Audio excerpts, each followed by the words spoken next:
ദേവികോട് Emmanuel Lutheran സഭയിലെ യുവാക്കൾ അണിയിച്ചൊരുക്കുന്ന ഒരു ലഘുനാടകമാണ് ഇവിടെ ഞങ്ങൾ നിങ്ങളുടെ മുൻപിൽ അവതരിപ്പിക്കുന്നത്. ഈ നാടകത്തിൽ അഭിനയിക്കുന്നവർക്ക് യാതൊരുവിധ മുൻപരിചയമോ പ്രാഗൽഭ്യങ്ങളോ ഇല്ലാത്ത നിങ്ങളുടെ സഹോദരങ്ങളാണ്. അതിനാൽ ഇതിൽ വരാവുന്ന കുറവുകളും കുറ്റങ്ങളും പരാതികളും സാദരം ക്ഷമിച്ച് ഈ സഹോദരന്മാരെ പ്രോത്സാഹിപ്പിക്കണമെന്ന് സദയം അഭ്യർത്ഥിക്കുന്നു. ഇതിന് പ്രോത്സാഹനവും പിന്തുണയും നൽകിയ സഭാ കമ്മിറ്റിക്കും സഭാ ജനങ്ങൾക്കും സഭയിലെ വിവിധ സംഘടനകൾക്കും പ്രത്യേകിച്ച് യുവജനങ്ങൾക്കും സഭാ ശുശ്രൂഷകനും ഹൃദയത്തിന്റെ ഭാഷയിൽ നന്ദി പ്രകാശിപ്പിച്ചുകൊണ്ട് ഞങ്ങളുടെ ഈ കർത്തവ്യത്തിലേക്ക് കടക്കട്ടെ.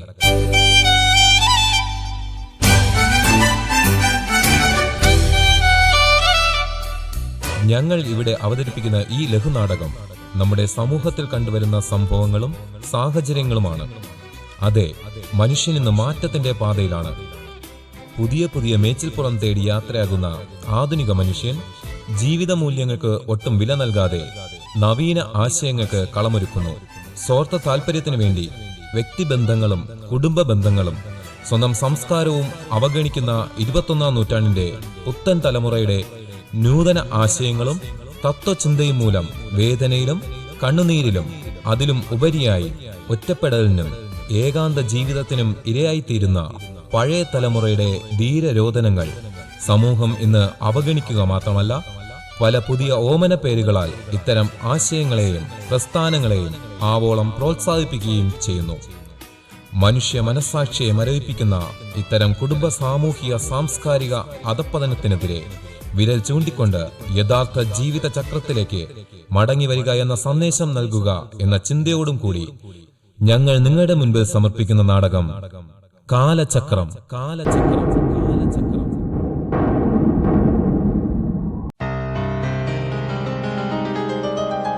ഒരു സാധു കുടുംബത്തിലെ കഷ്ടപ്പാടുകൾക്കിടയിലും ആ കുടുംബനാഥൻ സ്വന്തം മകന് വേണ്ടി കൈക്കൊള്ളുവാൻ പോകുന്ന ഒരു ധീരമായ തീരുമാനത്തിന് നിങ്ങളെ സാക്ഷ്യം വഹിക്കുന്നതിന് വേണ്ടി ഞങ്ങൾ നിങ്ങളുടെ ശ്രദ്ധയെ ക്ഷണിക്കുന്നു.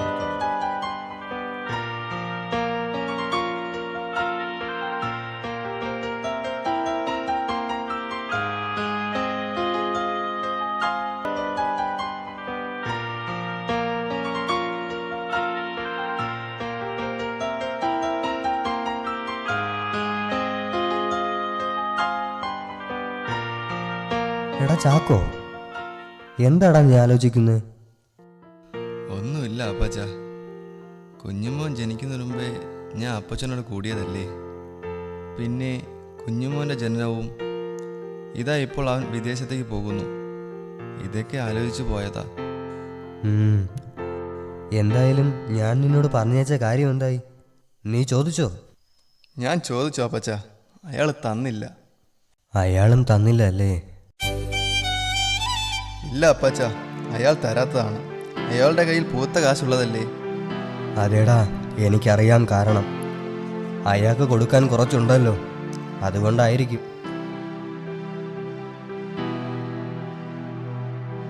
അപ്പച്ച, കാശ് റെഡിയായോ?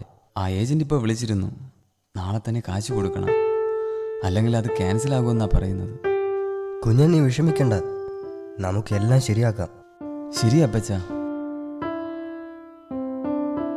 പക്ഷെ ഇതാണ് അവസാനത്തെ വഴി. ഇത് നടക്കാതിരുന്നാൽ എൻ്റെ മുന്നിൽ വേറെ വഴിയൊന്നുമില്ല. ഞാൻ മരിക്കേണ്ടി വരും. കുഞ്ഞെ, നീ പ്രാർത്ഥിക്ക്. ദൈവം നമുക്കൊരു വഴി കാണിച്ചു തരും. ദൈവത്തിന് അസാധ്യമായത് ഒന്നുമില്ലല്ലോ.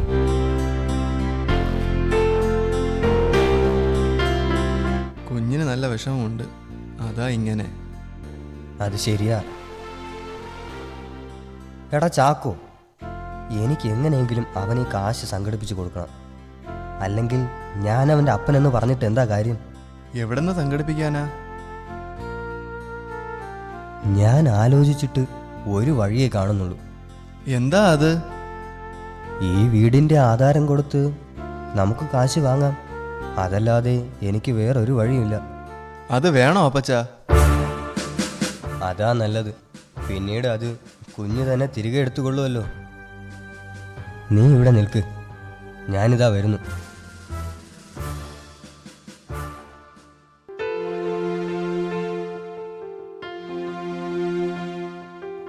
ചാക്കോ, ഇത് നീ കൊണ്ടു കൊടുത്ത് കാശ് വാങ്ങി വാ. ശരി അപ്പച്ച, ഞാൻ പോയി വരാം.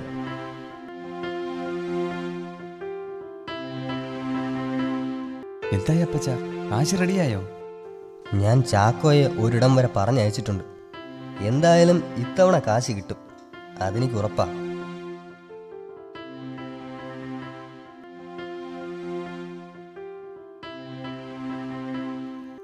അപ്പച്ച, കാശ് റെഡിയായി. എവിടെ നിന്ന് കിട്ടി?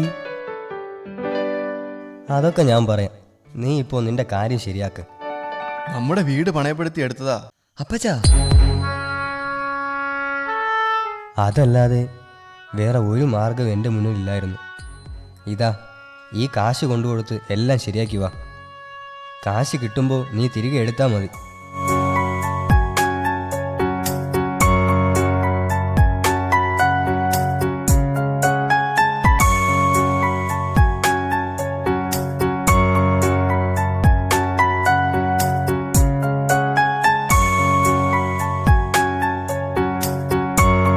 എടാ ചാക്കോ, എടാ ചാക്കോ.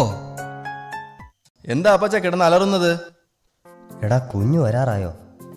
അവൻ പോയിട്ട് ഒത്തിരി സമയമായല്ലോ. അപ്പച്ച അടങ്ങിയിരിക്കി, കുഞ്ഞ് വരാറാകുന്നതേ ഉള്ളൂ. അപ്പച്ച, ഞാൻ എത്തി.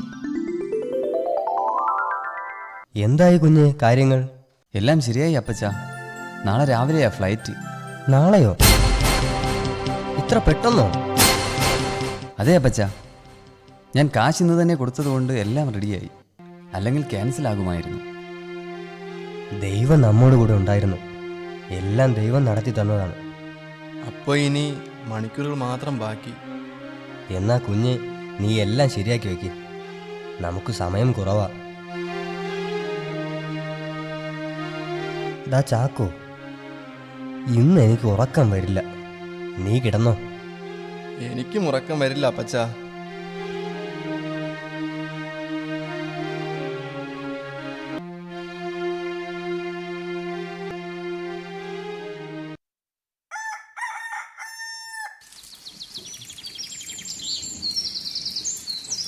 അപ്പച്ച, ഞാൻ ഇറങ്ങും. കാറ് വന്നില്ലല്ലോ. ഇപ്പോൾ എത്തുമെന്ന് പറഞ്ഞു. കുഞ്ഞ്, സൂക്ഷിച്ചൊക്കെ പോണം. എല്ലാവരോടും നന്നായി ഇടപഴകണം. അതെനിക്കറിയാം അപ്പച്ച. കാർ എത്തിയല്ലോ. ശരി, ഇതൊക്കെ ഒന്ന് എടുത്തു വയ്ക്കി. അപ്പച്ച, ചാക്കോ, ഞാൻ പോയിട്ട് വരാം. സൂക്ഷിച്ചു പോയിട്ട് വാ. ദൈവം നിന്നോടൊപ്പമുണ്ട്. ഞാൻ പ്രാർത്ഥിച്ചു കൊള്ളാം.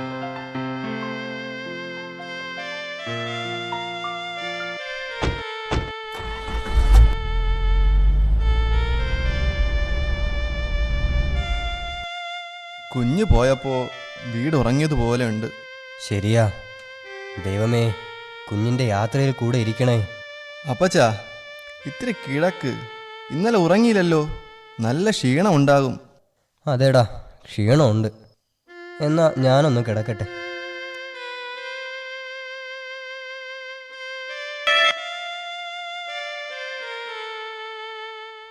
അങ്ങനെ മകൻ അമേരിക്കയിൽ സുഖമായി ചെന്നെത്തുകയും നല്ലൊരു കമ്പനിയിൽ തന്നെ ജോലി നേടുകയും ചെയ്തു. തന്റെ പിതാവ് ആഗ്രഹിച്ചതുപോലെ തന്നെ മകൻ വീട് വീണ്ടെടുക്കുകയും ചെയ്തു. അങ്ങനെ കടന്നുപോകുന്ന സന്തോഷ നാളുകളിലേക്ക് ഞാൻ നിങ്ങളുടെ ശ്രദ്ധയെ ക്ഷണിക്കുന്നു.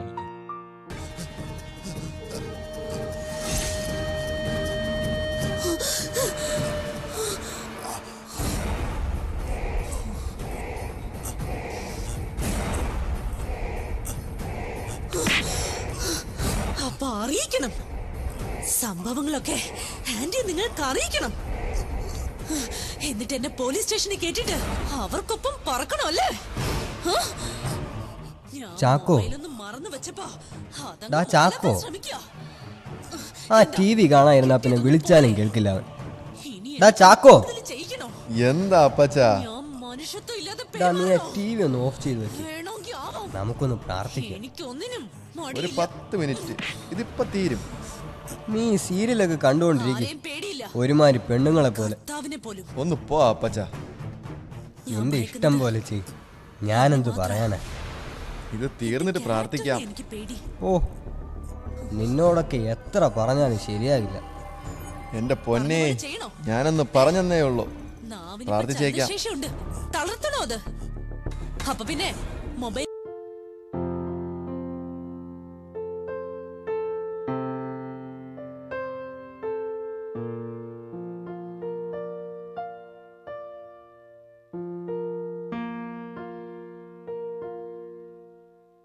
ഡാ, ഈ 100-500 പാട്ടുകളുള്ള പാട്ടുപുസ്തകത്തിൽ തിരഞ്ഞിട്ട് നിനക്ക് പാടാൻ പറ്റിയ ഒരു പാട്ടും കിട്ടിയില്ലേ? അപ്പച്ച, എനിക്ക് പാടാൻ ഒരു മൂടുമില്ല. നമുക്ക് ബൈബിൾ വായിച്ച് പ്രാർത്ഥിക്കാം. ഇവിടത്തെ കാര്യങ്ങളൊക്കെ തീരുമാനിക്കുന്നത് ഞാനാ, അല്ലാതെ നീ അല്ല. കലികാലം, അല്ലാതെ എന്തു പറയാനാ? ആ, വായിക്ക് വായിക്ക്. നീ ആ ഫോൺ എടുക്കടാ. ഛേ, കട്ടായി. ആവശ്യക്കാർ വീണ്ടും വിളിക്കും. കഴിഞ്ഞ പ്രാവശ്യം കൺവെൻഷന് വന്ന ആ ഉപദേശി പറഞ്ഞത് എത്ര ശരിയാ.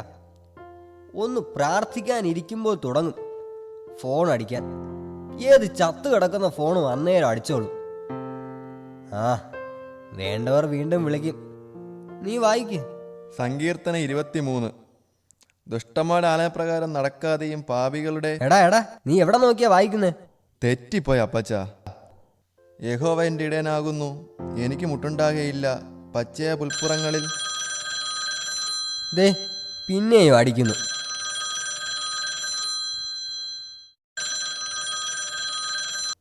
ഹലോ, ആരാ? കുഞ്ഞുമോനോ? എന്തൊക്കെയുണ്ട് കുഞ്ഞെ? നീ വരുന്നെന്നോ? എപ്പോഴാ തിരിക്കുന്നേ? ആണോ? സന്തോഷമായി. ആ, എന്നാ പിന്നെ പൈസ കളയണ്ട, വച്ചോ. പ്രാർത്ഥനയിൽ ഓർത്തോളാം മോനെ. ശരിയെന്നാ, വന്നിട്ട് കാണാം. ആരാ? കുഞ്ഞുമോനോ? അല്ലാണ്ട് പിന്നെ ഈ കിളവനെ ഈ പാതിരാത്രിയിൽ വിളിക്കാൻ ആരിയ്ക്കുന്നു? അവൻ ദുബായിൽ എത്തിയിട്ടുണ്ട് പോലും. കാലത്തിങ്ങെത്തും. കുഞ്ഞുമോൻ്റെ ഭാര്യയും കുഞ്ഞും വരുന്നുണ്ടോ? ഇല്ലാന്ന്. അവർക്കെന്തോ വരാൻ പറ്റില്ലെന്ന്. കുഞ്ഞുമോൻ വന്നിട്ട് 2-2.5 വർഷമായല്ലോ അപ്പച്ച. ആര്? കുഞ്ഞുമോനോ? അടുത്ത മാസം 26-ാം തീയതി ആകുമ്പോൾ 3 വർഷം തികയും. അന്നെൻ്റെ മറിയാമ്മ പോയപ്പോൾ ഓടിപ്പാഞ്ഞു വന്നതല്ലേ. കാര്യങ്ങൾ നടത്തി പെട്ടെന്നങ്ങ് പോവുകയും ചെയ്തു. ഒന്ന് ഉരിയാടി പറയാൻ പോലും അവസരം കിട്ടിയില്ല. ആ, അന്ന് അതിനുള്ള മാനസികാവസ്ഥയിലല്ലായിരുന്നല്ലോ. എന്ത് പെട്ടെന്നായിരുന്നു. ഒരസുഖവും മരണവും. ദേ ഇപ്പോ 3 വർഷവുമായി. ആ, അതൊക്കെ പോട്ടെ. ഇനി പറഞ്ഞിട്ട് എന്താ കാര്യം? ആട്ടെ, എൻ്റെ ചെറുക്കന് കൊടുക്കാൻ എന്താ ഉണ്ടാക്കുന്നേ? എന്തൊക്കെ ഉണ്ടാക്കിയാലും ശരി, എല്ലാത്തിലും ഒരല്പം എരിവും പുളിയും കുറച്ച് വേണം ഉണ്ടാക്കാൻ. അതെല്ലാം എനിക്കറിയാലോ അപ്പച്ച. ഒക്കെ ഞാൻ റെഡിയാക്കിക്കോളാം. പിന്നെ എയർപോർട്ടിൽ പോകാൻ വണ്ടി പറയണം. ഞാനിപ്പോൾ പറയാം.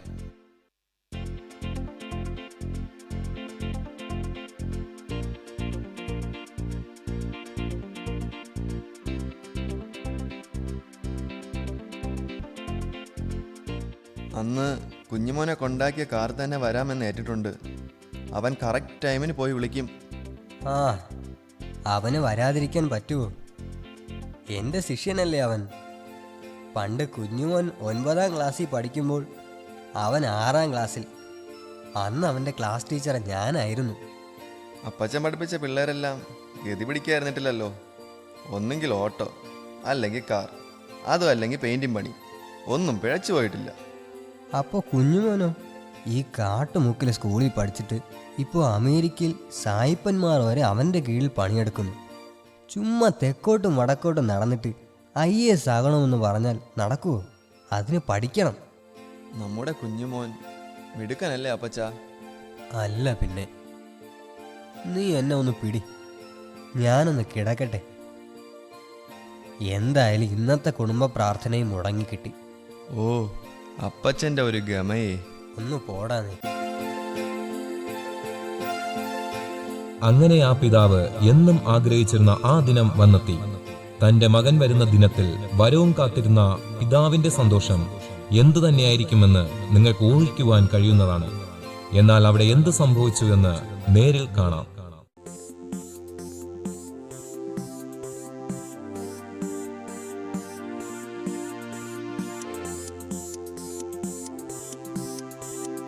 അപ്പച്ച അപ്പച്ച, ഓൺ ടൈം ഓൺ ടൈം.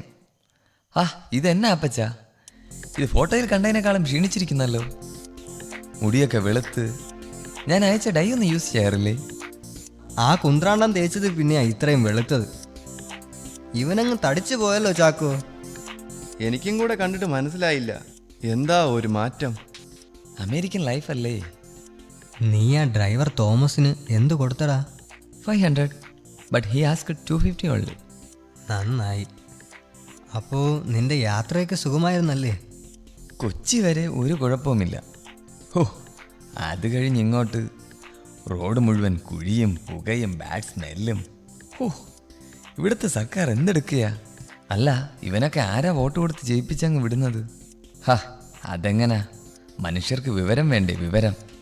അതിന് വിവരമുള്ള നീയൊക്കെ അങ്ങ് അമേരിക്കയിൽ പോയി കിടന്നാൽ ഇവിടെ വിവരമുള്ള സർക്കാർ വരുമോടാ കുഞ്ഞെ? ആ, അതൊക്കെ പോട്ടെ. അപ്പച്ചൻ്റെ കാലിപ്പോൾ എങ്ങനെയുണ്ട്? ഇരിക്കപ്പച്ച, ഇരിക്കി. പണ്ടത്തെ പോലെ തന്നെടാ. വാദത്തിൻ്റെ അസ്ഥിത ഏതാണ്ട് ഇച്ചിരി കൂടുതലാ. പരസഹായം വേണം. ഇനി തണുപ്പ് കാലം തുടങ്ങുകയല്ലേ. എന്നാ മോൻ പോയി കുളിച്ചിട്ട് വാ, നമുക്ക് വല്ലതും കഴിക്കാം. ഓക്കെ അപ്പച്ച.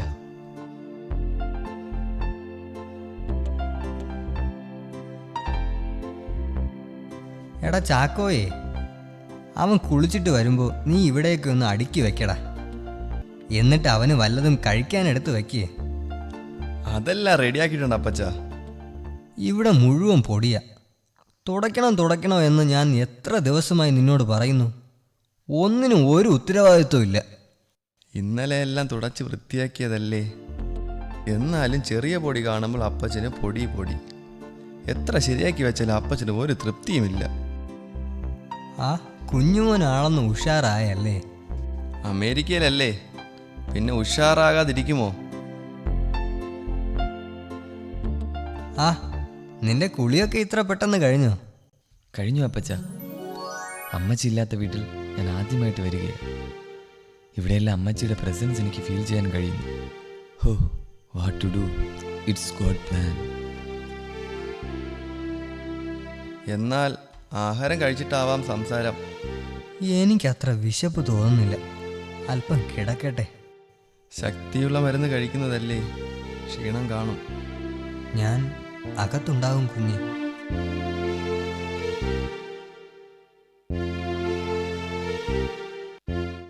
കുഞ്ഞേ, നമ്മുടെ പതിവ് പടി. ഒന്നും കൊണ്ടുവന്നിട്ടില്ല. തിരക്കിനിടയിൽ ഒന്നും വാങ്ങാൻ കഴിഞ്ഞില്ല. ഒരു കാര്യം ചെയ്, ക്യാഷ് തരാം, വേണമെങ്കിൽ പോയി വാങ്ങിയിട്ട് വാ. അപ്പച്ചൻ അറിയണ്ട. അയ്യോ വേണ്ട കുഞ്ഞേ, ഷാപ്പിൽ പോയാൽ എന്നെ പിടിച്ചാൽ കിട്ടില്ല. അപ്പോൾ ചാക്കോയുടെ തീരുമാനത്തിനൊരു മാറ്റവും ഇല്ല അല്ലേ? ഇല്ല കുഞ്ഞേ, ഷാപ്പ് എനിക്ക് ശരിയാകത്തില്ല. അതല്ലടോ, താൻ ഇവിടെ നിന്ന് പോകുന്ന കാര്യമാണ് ഞാൻ പറഞ്ഞത്. അത് പിന്നെ ഫോൺ വിളിച്ചപ്പോൾ പറഞ്ഞതല്ലേ കുഞ്ഞേ. എൻ്റെ മകനും കുടുംബവും താമസിക്കുന്നത് അങ്ങ് മുംബൈയിലാണ്. അവിടെ സൗകര്യമില്ലാത്തത് കൊണ്ടാണ് ഞാൻ അങ്ങോട്ട് പോകാത്തത്. ആര്? ഔസേപ്പോ? അതെ, അവനിപ്പോൾ മുംബൈയിലൊരു കമ്പനിയിൽ മാനേജറാണ്. അപ്പോൾ അവൻ്റെ അടുത്തേക്ക് പോകണം. ഇല്ല കുഞ്ഞേ, അവൻ അവിടെ കയറ്റില്ല. എൻ്റെ വീടും പുരയിടം എല്ലാം അവൻ കാശാക്കി. അവൻ എന്നെ ഇറക്കി വിട്ടു. അതാ ഇപ്പോൾ ഇവിടെ കടിച്ചു തൂങ്ങുന്നല്ലേ? പരിഹസിച്ചോ കുഞ്ഞേ, ഇതെൻ്റെ വിധിയാണ്. മക്കളെ കഷ്ടപ്പെട്ട് പഠിപ്പിച്ച് നല്ല നിലയിലാക്കി വിട്ടാൽ പിന്നെ അവർ മാതാപിതാക്കളെ വേണ്ടെന്ന് വയ്ക്കും. ഇതിപ്പോ എന്നോടെന്തിനാ പറയുന്നേ? എനിക്ക് ഇവിടെ നിന്ന് പോകാൻ വേറെ ഒരിടവുമില്ല. അതുകൊണ്ടാ കുഞ്ഞേ. അതൊന്നും ഞാൻ അറിഞ്ഞിട്ട് കാര്യമില്ല. ഇനി ചാക്കോ ഇവിടെ നിൽക്കണ്ട. കാശിന് വല്ല ആവശ്യമുണ്ടേ പറയ്, ഞാൻ തരാം. ഇല്ല കുഞ്ഞേ, എനിക്കൊരാവശ്യവുമില്ല. എന്നാൽ ചാക്കോ എത്രയും പെട്ടെന്ന് തന്നെ ഇവിടെ നിന്ന് പോകണം. പക്ഷെ ഇതൊന്നും അപ്പച്ചൻ അറിയാൻ പാടില്ല. ശരി കുഞ്ഞേ, ഞാൻ ഒരിക്കലും ഇത് ആരോടും പറയില്ല. ശരി, എന്നാ പൊയ്ക്കോ. കുഞ്ഞ് വരൂ, നമുക്ക് ആഹാരം കഴിക്കാം. ചാക്കോ പൊയ്ക്കോളൂ, ഞാൻ അപ്പച്ചൻ്റെ കൂടെ കഴിച്ചോളാം.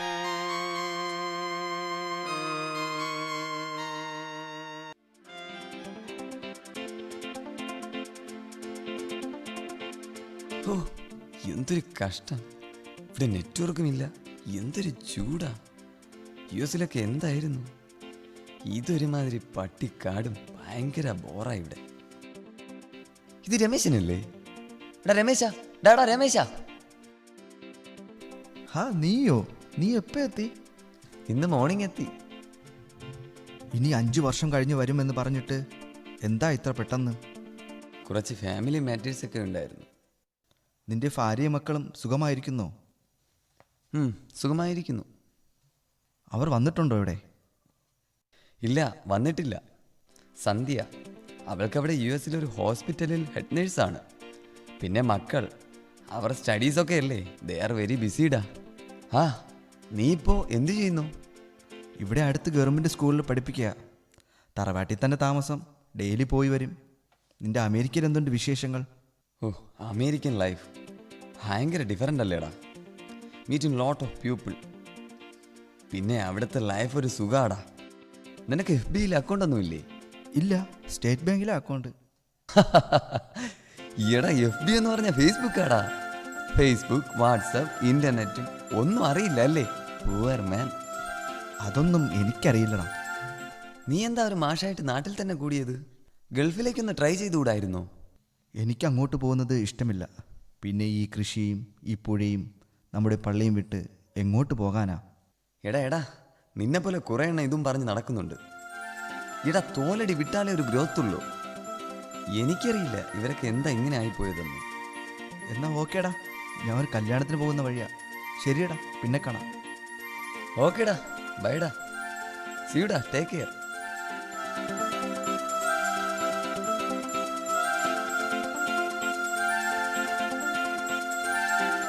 രമേശനാണോ വന്ന്? അവൻ പോയോ? ആ അപ്പച്ച പോയി. ചാക്കോ എവിടെ പോയി അപ്പച്ച? എടാ ചാക്കോ, എടാ ചാക്കോയേ, അയാൾ ഈ കാലത്ത് തന്നെ എവിടേക്കാ പോയത്? അയാൾ അപ്പച്ചനോട് എന്തേലും പറഞ്ഞോ? ഇല്ല കുഞ്ഞ്. എന്താ? അല്ല, മുംബൈക്ക് പോകുന്ന കാര്യം? ഇല്ല, എന്നോടൊന്നും പറഞ്ഞില്ല. അയാൾക്ക് അയാളുടെ മകൻ്റെ അടുത്തേക്ക് പോകണമെന്ന്. ഇവിടെ നിൽക്കാൻ പറ്റില്ല എന്ന് പറഞ്ഞു. ചാക്കോ അങ്ങനെ പറഞ്ഞു? അയാൾ എനിക്ക് ഫോൺ ചെയ്തിരുന്നു. ഞാൻ വിചാരിച്ചു അപ്പച്ചന് ഇതൊക്കെ അറിയാമെന്ന്. ഇല്ല, ഞാനതൊന്നും അറിഞ്ഞില്ല. അപ്പോൾ അപ്പച്ചൻ ഇതൊന്നും അറിഞ്ഞില്ലേ? ഇല്ല. അപ്പോൾ അയാൾ പറയാതെ പോയി അല്ലേ? എത്ര വർഷങ്ങൾ കൊണ്ടാ ഇവിടെ നിൽക്കുന്നേ. ഒരു കൂട്ടായിരുന്നു ഇവിടെ. ഇല്ല, അവൻ നല്ലൊരു സഹോദരനെ പോലെ ആയിരുന്നു. എന്നാലും അവൻ എന്നോട് ഒരു വാക്കും പറയാതെ പോയല്ലോ. അതെ അപ്പച്ച. എന്താ കുഞ്ഞെ ആലോചിക്കുന്നേ? ഒന്നുമില്ല അപ്പച്ച. എനിക്ക് പിന്നെ മിക്കവാറും നെക്സ്റ്റ് വീക്കിൽ തിരിച്ചു പോകേണ്ടി വരും. ഇത്ര പെട്ടെന്നോ? അതെ അപ്പച്ച. അപ്പോൾ ഞാൻ ചാക്കോയ്ക്ക് പകരം കുറേ ആൾക്കാരെ അന്വേഷിച്ചു. പക്ഷെ ഒന്നും അങ്ങോട്ട് ശരിയായില്ല. എന്ത് ചെയ്യാനാ കുഞ്ഞ്? അല്ലെങ്കിൽ തന്നെ ഈ കാലത്ത് ഏതാ എങ്ങനെയൊക്കെയെന്ന് അറിയാതെ ആരെയാ വീട്ടിൽ വിശ്വസിച്ച് നിർത്തുന്നത്? അതേടാ കുഞ്ഞ്. എന്നാ പിന്നെ എന്നെയും കൂടെ കൊണ്ടുപോകുമോ? അയ്യോ, അപ്പച്ചനാണെങ്കിൽ പ്രായമായി വരികയാ. അതൊന്നും ശരിയാകില്ല.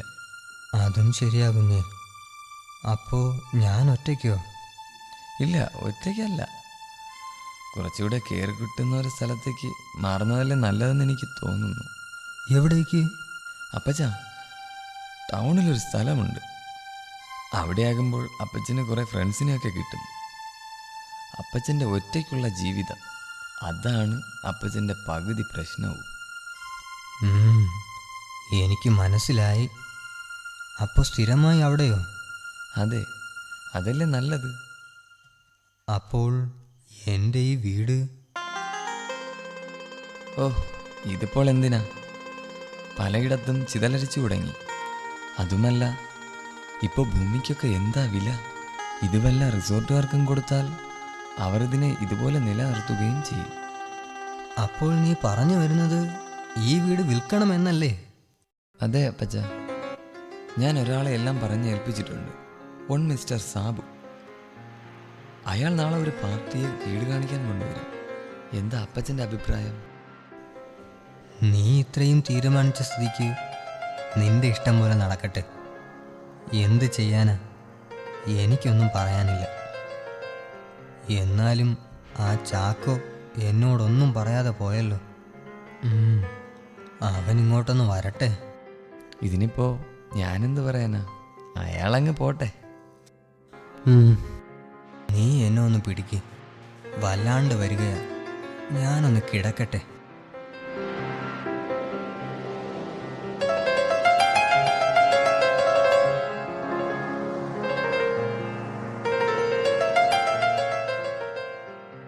ആ പിതാവ് കാത്തിരുന്ന മകനിൽ നിന്ന് ചിന്തിക്കുന്നതിലും വിപരീതമായ മകന്റെ തീരുമാനത്തെ ആ പിതാവ് സങ്കടത്തോടെ സ്വീകരിക്കുകയും എന്നാൽ ഒരു എതിർപ്പുകളുമില്ലാതെ തന്റെ മകന്റെ തീരുമാനത്തിനൊപ്പം നിൽക്കുന്ന പിതാവിനെയാണ് നിങ്ങൾ കണ്ടത്.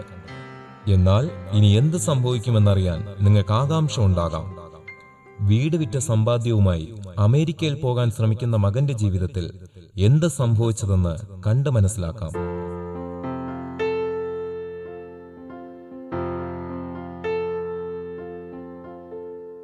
ഒന്ന് വേഗം ഇറങ്ങാപ്പച്ച. ഇറങ്ങാം കുഞ്ഞ്. വീട് വാങ്ങുന്നവർ വരും മുമ്പ് നമുക്ക് ഇവിടെ നിന്ന് പോകണം. ഈ വീടിനെ വേറൊരാൾക്ക് വിൽക്കുന്നത് കാണാൻ അപ്പച്ചന് പറ്റിയില്ലെന്ന് വരില്ലടാ. അതെനിക്ക് സഹിക്കാവുന്നതിലപ്പുറമാണ്. ഈ വീട് അപ്പച്ചൻ എത്രമാത്രം കഷ്ടപ്പെട്ടുണ്ടാക്കിയതെന്ന് നിനക്കറിയില്ല. ചില സാഹചര്യങ്ങൾ ഇങ്ങനെയാ.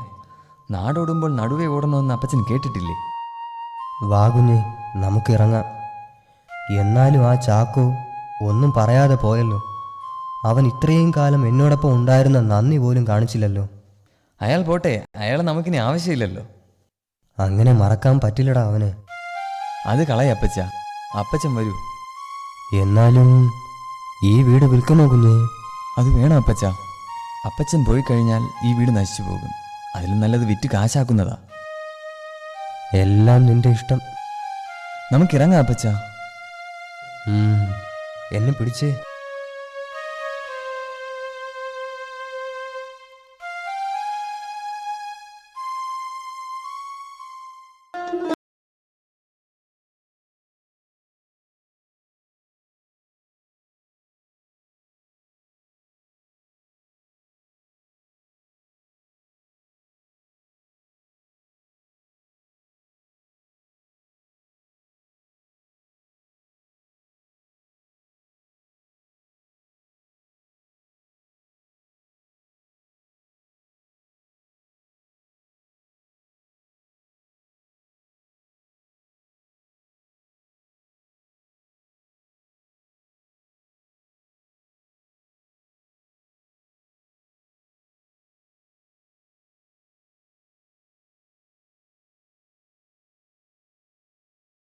നേരത്തെ എത്തിയല്ലേ? ഞാൻ ട്രാഫിക്കിലായിപ്പോയി, അതാ ലേറ്റായേ. കുഴപ്പമില്ല. ഇയാളാണ് നിങ്ങളുടെ തറവാട് വാങ്ങുന്ന ആൾ. ഓക്കെ. എനിക്ക് എത്രയും പെട്ടെന്ന് തന്നെ തിരിച്ചു പോകേണ്ടതുണ്ട്. അതിനാൽ കാര്യങ്ങൾ പെട്ടെന്ന് നീക്കണം. അതൊക്കെ ശരിയാക്കാം. അതുകൊണ്ട് തന്നെയാണ് അപ്പച്ചനെ എത്രയും പെട്ടെന്ന് ഓൾഡ് ഏജ് ഹോമിലേക്ക് മാറ്റിയത്. അതെല്ലാം ഞാൻ ഏറ്റിട്ടുണ്ട്. എത്രയും പെട്ടെന്ന് തന്നെ വീട്ടിൻ്റെ ഇടപാട് നടത്താം. എന്താ ജോൺ, അങ്ങനെയല്ലേ? അതെ, എപ്പോൾ വേണമെങ്കിലും ഞാൻ റെഡി. എന്നാൽ നാളെ തന്നെ രജിസ്ട്രേഷൻ നടത്താം. അങ്ങനെ ആയിക്കോട്ടെ. അപ്പോൾ നാളെ കച്ചേരിയിൽ വെച്ച് കാണാം. ഓക്കെ എന്നാ.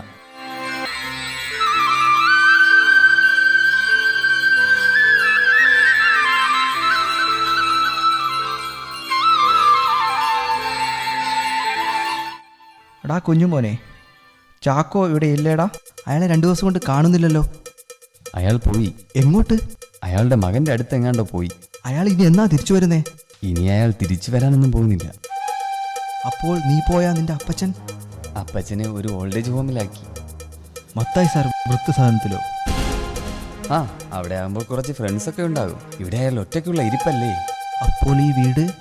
നീ വരുന്ന സമയത്ത് 2 പേർ ഇറങ്ങിപ്പോയില്ലേ? അവരാണ് ഈ വീട് വാങ്ങുന്ന ആൾക്കാർ. എന്തായാലും കൊള്ളാം. അതേടാ, ഈ കാശ് എനിക്ക് ലാഭം. നിനക്ക് വിഷമമൊന്നും ഉണ്ടാകില്ല അല്ലേ? നിന്റെ അത്ര പഠിപ്പും വിവരവും എനിക്കില്ല. നിന്റെ അത്ര ലോകവും ഞാൻ കണ്ടിട്ടില്ല. പക്ഷേ ഒന്നെനിക്കറിയാം, ലോകത്തെവിടെ പോയാലും പഠിക്കാൻ കഴിയാത്ത ചിലതുണ്ട്. അത് ഈ മണ്ണിൻ്റെ ഗന്ധവും ഈ പുഴയുടെ ഓളവും ഈ കാറ്റിൻ്റെ താളവും നിന്നെ പഠിപ്പിക്കും.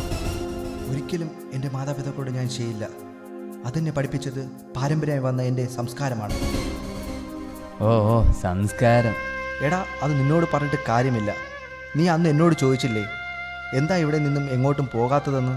അതെൻ്റെ മാതാപിതാക്കളെ വൃദ്ധസദനത്തിൽ കൊണ്ട് തള്ളിയ ശാപം എനിക്ക് വേണ്ട. അതുകൊണ്ടാ. എടാ, ബൈബിളിൽ കൽപ്പനകളിൽ പറയുന്നില്ലേ, നീ ദീർഘായുസ്സോടിരിപ്പാൻ നിൻ്റെ അപ്പനെയും അമ്മയെ ബഹുമാനിക്കുക എന്ന്? അത് നീ ഓർത്തോ? ഇന്ന് നിൻ്റെ മാതാപിതാക്കളോട് ചെയ്യുന്നതിൻ്റെ ഇരട്ടിയായിരിക്കും നിൻ്റെ മക്കൾ നിന്നോട് ചെയ്യുന്നത്. അതിന് ഒരു സംശയവുമില്ല.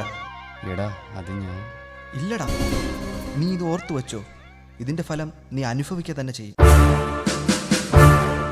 എൻ്റെ സാഹചര്യം അതാടാ. എന്ത് സാഹചര്യം?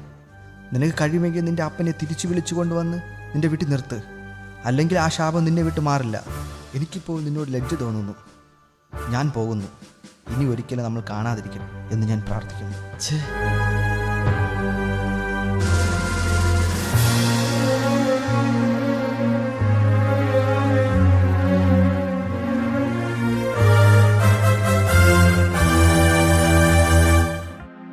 ഒരിക്കലും എൻ്റെ മാതാപിതാക്കളോട് ഞാൻ ചെയ്യില്ല. ഇന്ന് നിന്റെ മാതാപിതാക്കളോട് ചെയ്യുന്നതിൻ്റെ ഇരട്ടിയായിരിക്കും നിന്റെ മക്കൾ നിന്നോട് ചെയ്യുന്നത്. ഇല്ലടാ, നീ ഇത് ഓർത്തു വെച്ചോ. ഇതിന്റെ ഫലം നീ അനുഭവിക്കുക തന്നെ ചെയ്യും. ശാപം നിന്നെ വിട്ട് മാറില്ല.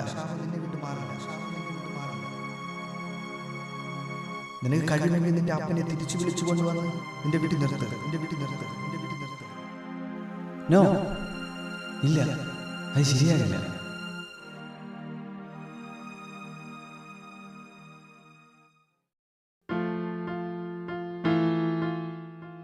അടുത്തൊരു രംഗത്തോടുകൂടി ഈ നാടകത്തിന് ശുഭപര്യാപ്തി വരികയാണ്. അതിനു മുൻപായി ഈ നാടകത്തിലെ അണിയറ പ്രവർത്തകരെയും അഭിനയിച്ചവരെയും നിങ്ങളുടെ മുൻപിൽ പരിചയപ്പെടുത്തട്ടെ. Appachan Akhildas, Chacko Niju Alex, Kunjumon Rajesh, Rameshan Ajeesh, Sabu Stalin, John Shermer. Music Akhildas. Announcement Abhilash. കഥ, തിരക്കഥ, സംവിധാനം അനീഷ്. ഒടുവിൽ ആ മകൻ തന്റെ അപ്പനെ ഒരു വൃദ്ധസദനത്തിൽ കൊണ്ടാക്കുകയും വീട് വിൽക്കാൻ ശ്രമിക്കുകയും ചെയ്തു. എന്നാൽ ആ മകന്റെ ബാല്യകാല സുഹൃത്തിന്റെ വിമർശനങ്ങൾ പലതും മകന്റെ ഹൃദയത്തെ അലട്ടുന്നുണ്ടായിരുന്നു. ഇത് ആ മകന്റെ മനസ്സിൽ എന്തെങ്കിലും മാറ്റമുണ്ടാക്കിയോ എന്ന് നമുക്ക് കണ്ട് മനസ്സിലാക്കാം.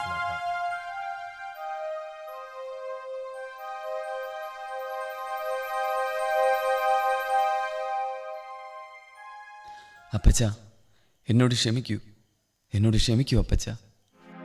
എന്താ മോനെ, എന്തു പറ്റി? അപ്പച്ച, നമ്മുടെ വീട് വിൽക്കുന്നില്ല.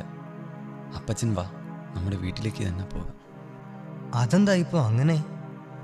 അപ്പച്ച, എനിക്കൊരു സമാധാനവും ഇല്ല ഇപ്പോൾ. ഒന്ന് കിടന്നാൽ പേടിപ്പിക്കുന്ന സ്വപ്നം മാത്രം. എനിക്ക് പറ്റില്ല അപ്പച്ചനില്ലാതെ. കരയതടാ മോനെ. നീ എന്നെ ഇവിടെ കൊണ്ടാക്കിയപ്പോൾ എനിക്കൊരല്പം വിഷമം തോന്നി. പക്ഷേ ഒന്നോർത്തപ്പോൾ ഞാൻ ഇന്നോ നാളെയോ അങ്ങ് പോകും. പിന്നെ നിനക്കുമില്ല ഒരു ജീവിതം. അത് ഓർത്തപ്പോൾ ഞാനിവിടെ കഴിയുന്നതാ നല്ലത് എന്നെനിക്ക് തോന്നി കുഞ്ഞെ. അങ്ങനെ പറയല്ലേ അപ്പച്ച. ഇല്ല കുഞ്ഞെ, എനിക്കിവിടെ ഒരു സുഖക്കുറവുമില്ല. ഇവിടെ ഇപ്പോൾ സംസാരിക്കാൻ എനിക്ക് ഒത്തിരി ആളുകളുണ്ട്. അതുകൊണ്ട് എൻ്റെ മോൻ വീട് വിറ്റ് അമേരിക്കയിലേക്ക് വയ്ക്കോ? ഇല്ല അപ്പച്ച, ഇല്ല. സന്ധ്യയോടും മക്കളോടും ഞാൻ എല്ലാം പറഞ്ഞു കഴിഞ്ഞു. എനിക്കൊരിക്കലും അവിടെ സമാധാനത്തോടെ ജീവിക്കാൻ കഴിയില്ല. ഞാൻ മറ്റന്നാൾ തന്നെ അമേരിക്കയിലേക്ക് പോകും. അവിടെ ചെന്ന് എൻ്റെ ജോലി റിസൈൻ ചെയ്ത് സന്ധ്യയും മക്കളെയും കൂട്ടി ഇവിടെ വന്ന് എന്തെങ്കിലും ജോലിയോ ബിസിനസ്സോ ചെയ്ത് നാട്ടിൽ തന്നെ അപ്പച്ചനോടൊപ്പം എനിക്ക് കഴിയണം. എൻ്റെ കുഞ്ഞിന് എന്തു പറ്റി? എന്താ പെട്ടെന്നിങ്ങനെ? അപ്പച്ച, ഉയരങ്ങളെ മാത്രം ലക്ഷ്യമാക്കി എൻ്റെ സൗകര്യാർത്ഥം ഓരോ ചുവടുകളും മാറ്റി മാറ്റി ഞാൻ ചവിട്ടിക്കയറിയപ്പോൾ ജീവിതത്തിൽ വിലപ്പെട്ടത് പലതും ഞാൻ മറന്നു. അല്ല, എൻ്റെ സൗകര്യാർത്ഥം ഞാൻ ഉപേക്ഷിച്ചു. പാശ്ചാത്യ ലോകത്തിൻ്റെ ആഡംബരത്തിൽ മാത്രം അഭിമാനം കൊണ്ട് നമ്മുടെ മാത്രം മഹത്തായ സംസ്കാരങ്ങളെ പുച്ഛിച്ച് തള്ളിയ എൻ്റെ ഈ കണ്ണുകളെ തുറപ്പിക്കാൻ ഒരു സാധാരണക്കാരനായ നാട്ടിൻപുറത്തുകാരൻ എനിക്ക് വേണ്ടി വന്നു. അപ്പച്ച, എന്നോട് ക്ഷമിക്കൂ അപ്പച്ച. കരയാതെടാ കുഞ്ഞെ, കരയാതെ. എനിക്കൊന്നും മനസ്സിലാകുന്നില്ല. നീ വ്യക്തമായി പറ കുഞ്ഞെ. അപ്പച്ചനറിയൂ, ഇത്രയും കാലം അപ്പച്ചൻ എന്നെ വളർത്തി പഠിപ്പിച്ചു. അതും പോരാഞ്ഞിട്ട് അന്ന് അമേരിക്കയിൽ പോകാൻ കഴിയാതിരുന്നപ്പോൾ വീട് പണയപ്പെടുത്തി എന്നെ അമേരിക്കയിൽ അയച്ചു. എന്നിട്ട് ഈ അപ്പച്ചനെ ഓൾഡ് ഏജ് ഹോമിൽ കൊണ്ടാക്കിയല്ലോ. അതും പോരാഞ്ഞിട്ട് കാലങ്ങളോളം അപ്പച്ചനോടൊപ്പം ഉണ്ടായിരുന്ന ആ ചാക്കോയെ ഞാൻ പറഞ്ഞയച്ചില്ല. അതെന്തിനാന്ന് അപ്പച്ചനറിയാം. അപ്പച്ചനെ വീട്ടിൽ നിന്ന് ഒഴിവാക്കി വീടും വിറ്റ് സുഖമായി ജീവിക്കാമെന്ന് വിചാരിച്ച് ചെയ്തതാ. എന്നാലും അത് വലിയ തെറ്റായിപ്പോയി അപ്പച്ചൻ. അത് പോട്ടെ കുഞ്ഞ്, സാരമില്ല. എന്നാൽ ആ രമേശനാകട്ടെ കാശിൻ്റെ ബുദ്ധിമുട്ടൊക്കെ ഉണ്ടായിരുന്നിട്ട് അവൻ്റെ മാതാപിതാക്കളെ നോക്കുന്നത് എങ്ങനെയെന്ന് കണ്ടപ്പോൾ എൻ്റെ കണ്ണ് നിറഞ്ഞുപോയി അപ്പച്ച. അതല്ലാതെ അവൻ എന്നോട് ചോദിച്ച ചില ചോദ്യങ്ങൾക്ക് എനിക്ക് ഒരു മറുപടിയും ഇല്ലായിരുന്നു. ഇതൊക്കെ കണ്ടപ്പോൾ ഞാനീ ചെയ്തത് മാപ്പില്ലാത്ത തെറ്റായിപ്പോയി അപ്പച്ച. ഇനിയും അപ്പച്ചനെ ഇവിടെ വിട്ടിട്ട് പോയാൽ എനിക്ക് സമാധാനത്തോടെ ജീവിക്കാൻ കഴിയില്ല. അതുകൊണ്ട് അപ്പച്ചൻ എന്നോടൊപ്പം വന്നേ പറ്റൂ. നമുക്ക് പോകാം കുഞ്ഞ്. വരൂ അപ്പച്ച. ഇനി എനിക്ക് ചാക്കോയെ കണ്ട് മാപ്പും പറഞ്ഞ് തിരികെ വിളിച്ചുകൊണ്ട് വരണം. നീ ചാക്കോ അന്വേഷിച്ച് എവിടെയും പോകണ്ട. അയാൾ ഇവിടെ തന്നെയുണ്ട്. ഇവിടെയോ? അതെ, ഇവിടെ തന്നെ. അയാൾക്ക് പോകാൻ വേറെ ഇടമൊന്നുമില്ലല്ലോ. നീ ചാക്കോയെ പുറത്താക്കിയതാണെന്നും അയാളെ എന്നോട് യാത്ര പറയാൻ പോലും നീ അനുവദിക്കാത്തതാണെന്നും പറഞ്ഞു കേട്ടപ്പോൾ എനിക്ക് ഒത്തിരി വിഷമമായി. എന്നാലും നിനക്കത് എങ്ങനെ എന്നോട് ചെയ്യാൻ സാധിച്ചുവെന്ന് ഞാൻ ചിന്തിച്ചു പോയി. പറ്റിപ്പോയി. പണത്തിനോടുള്ള ആർത്തിയാണ് എന്നെ ഇവിടെ എത്തിച്ചത്. ആ, ഇതാ ചാക്കോ വരുന്നുണ്ടല്ലോ. ചാക്കോ എന്നോട് ക്ഷമിക്കണം. എൻ്റെ അത്യാഗ്രഹമാണ് ഇതിനെല്ലാം കാരണം. അതൊക്കെ പോട്ടെ കുഞ്ഞെ. ഇതുവരെ സംഭവിച്ചതെല്ലാം ഒരു സ്വപ്നമായി മറന്നു കളയാം. എന്നിട്ട് ഒരു പുതിയ ജീവിതം ആരംഭിക്കാം. അങ്ങനെയല്ലേ അപ്പച്ച? അതേ കുഞ്ഞ്, ദൈവം നമുക്ക് പുതിയൊരു ജീവിതം തന്നു എന്ന് കരുതാം. അതിനുവേണ്ടി നാം ദൈവത്തിന് നന്ദി പറയണം. എന്നാൽ ഈ ഒരു സംഭവം എനിക്ക് 2 കാര്യങ്ങൾ പഠിപ്പിച്ചു തന്നു. ഒന്ന്, ലോകത്തിലെന്തും പണം കൊടുത്ത് വാങ്ങാൻ സാധിക്കും. എന്നാൽ വാങ്ങാൻ സാധിക്കാത്തത് മാതാപിതാക്കളെയാണ്. 2, ഒരു വ്യക്തി ഈ ലോകത്തിൽ ഏതെല്ലാം മേഖലകളിൽ എത്രമാത്രം ഉയർന്നാലും മറ്റുള്ളവരെ പുച്ഛിക്കരുത്. എന്ന് മാത്രമല്ല, യേശു പറയുന്നത് പോലെ അവരെ നമ്മേക്കാൾ ശ്രേഷ്ഠരായി എണ്ണുകയും വേണം. എനിക്ക് സന്തോഷമായി കുഞ്ഞെ. നീ ഇപ്പോഴാണ് നല്ലൊരു മകനായതും അതിലുപരി നല്ലൊരു ക്രിസ്ത്യാനിയായതും. ശരിയാ അപ്പച്ച, ദൈവമാണ് എൻ്റെ കണ്ണ് തുറപ്പിച്ചത്. അതിന് ഞാൻ ദൈവത്തിന് കടപ്പെട്ടിരിക്കുന്നു. വാ കുഞ്ഞെ, നമുക്ക് എത്രയും പെട്ടെന്ന് വീട്ടിലോട്ട് പോകാം. അപ്പോൾ ഞാനോ? ഒന്ന് വാടോ. പക്ഷെ ഒരു കാര്യം, വൈകുന്നേരം കുടുംബ പ്രാർത്ഥന കഴിഞ്ഞാലേ TV വയ്ക്കാൻ പാടുള്ളൂ. അത് ഞാൻ ഏറ്റു അപ്പച്ച.